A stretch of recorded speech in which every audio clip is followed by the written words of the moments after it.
Prezado Monsenhor Mateus, irmãos e irmãs, também nos acompanham pelas redes sociais. A palavra de Deus hoje é muito claro para nós: permanecei em mim e eu permanecerei em vós.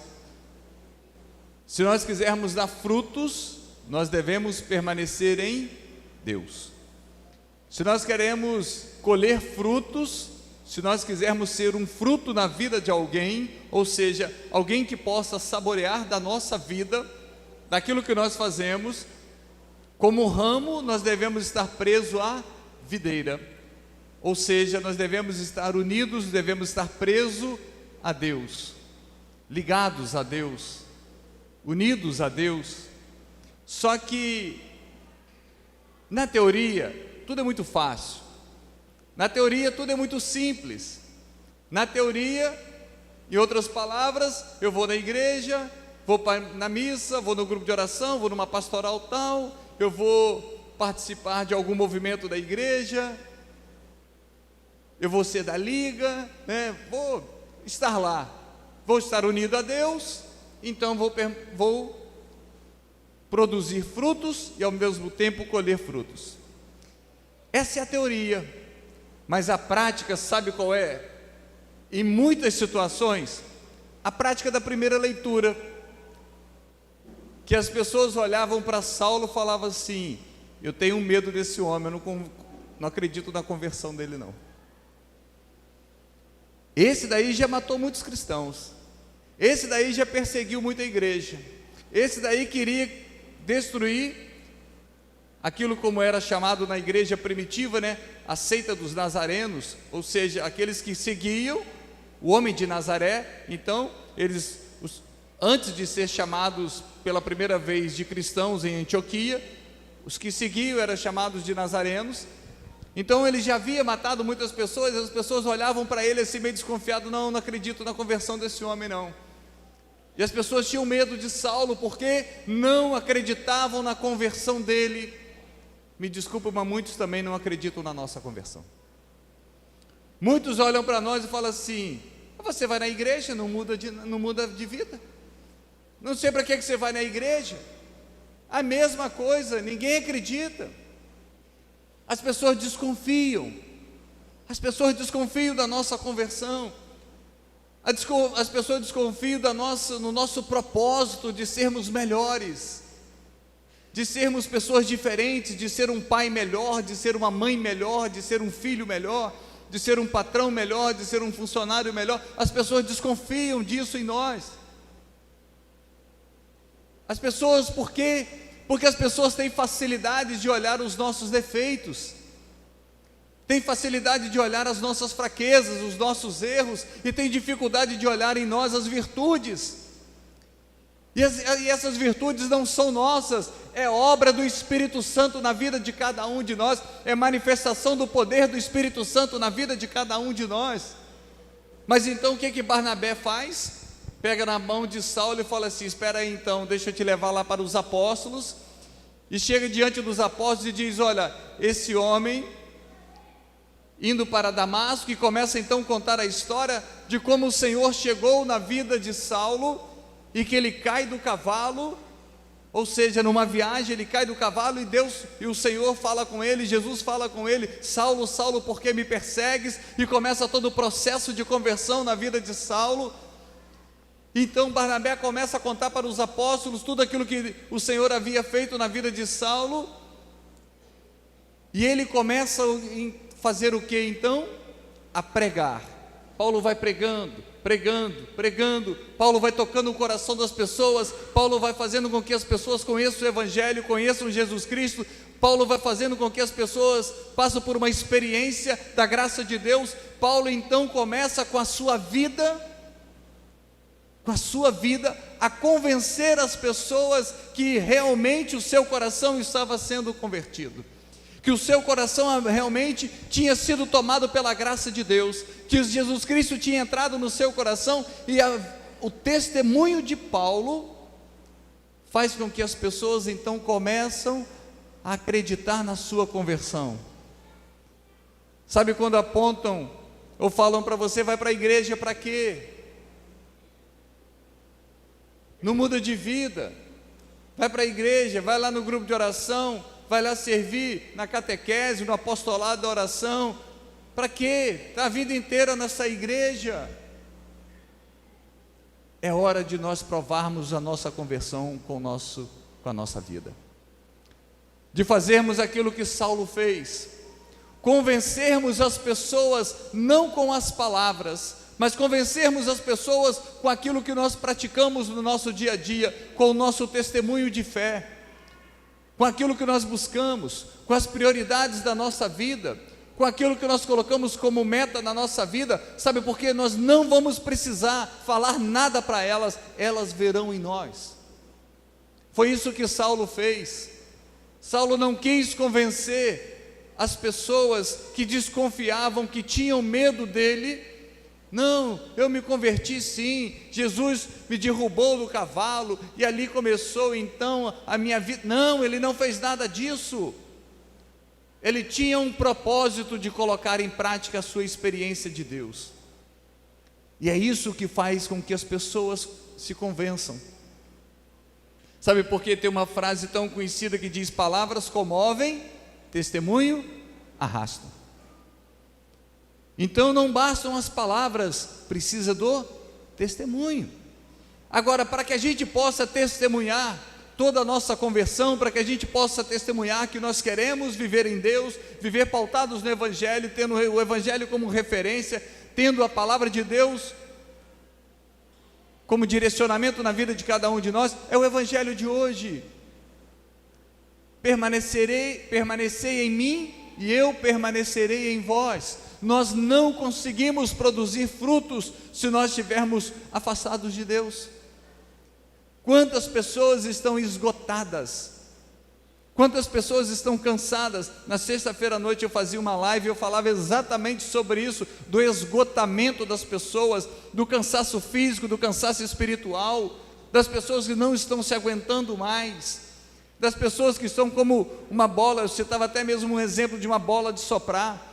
Você vai enchendo, chega uma hora que ela não suporta e ela explode. Tem tantas pessoas que estão vivendo essa experiência, estão quase explodindo, porque estão acumulando, e vai cair numa crise de depressão, vai cair numa crise de ansiedade, vai cair numa crise de pânico, vai sair chorando, vai surtar. Por quê? Porque não está aguentando a dor do processo, porque estão se acumulando, e muitas das vezes isso acontece porque nós queremos fazer do nosso jeito. Tem que ser do meu jeito, tem que ser do jeito que eu quero. Se não for assim, para mim não serve. É dessa forma, eu não aceito que seja diferente. E a gente vai provocando sofrimento na nossa vida, a gente vai provocando angústia na nossa vida, a gente vai colocando desespero na nossa vida. Sabe por quê? Porque o nosso querer, somente o nosso querer, pode nos levar ao fracasso. O que precisa acontecer na nossa vida é o querer de Deus. Muitos esgotamentos estão acontecendo exatamente por conta disso. A pessoa luta, e você pode dizer: diácono, mas eu estou fazendo o meu melhor. As suas intenções podem ser as melhores. Eu não duvido das suas intenções. As suas intenções podem ser as melhores, mas você pode estar fazendo do jeito errado, porque você está fazendo do seu jeito, da sua forma. E às vezes o que nós queremos é carregado do nosso temperamento, é carregado das nossas emoções, é carregado das nossas vontades extremamente limitadas, e não daquilo que Deus quer para nós. O que Deus quer para você? Você sabe? Se eu te desse agora um papel e uma caneta, e dissesse para você: em 2 minutos, escreve aí qual é a vontade de Deus na sua vida. Escreve aí rapidinho. Imagina se eu tivesse colocado na sua mão agora uma caneta e um papel. Em 2 minutos, lista toda a vontade de Deus na sua vida. Coloca aí agora. O que você ia escrever?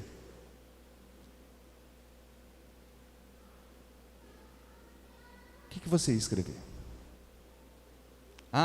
Diácono, eu não sei não. Eu tenho que pensar.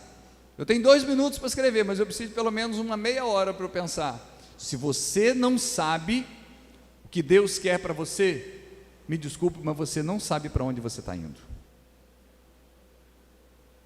Se você não sabe qual é a vontade de Deus na sua vida, o querer de Deus na sua vida, me desculpe, mas qualquer caminho para você te satisfaz, desde que ele te agrade.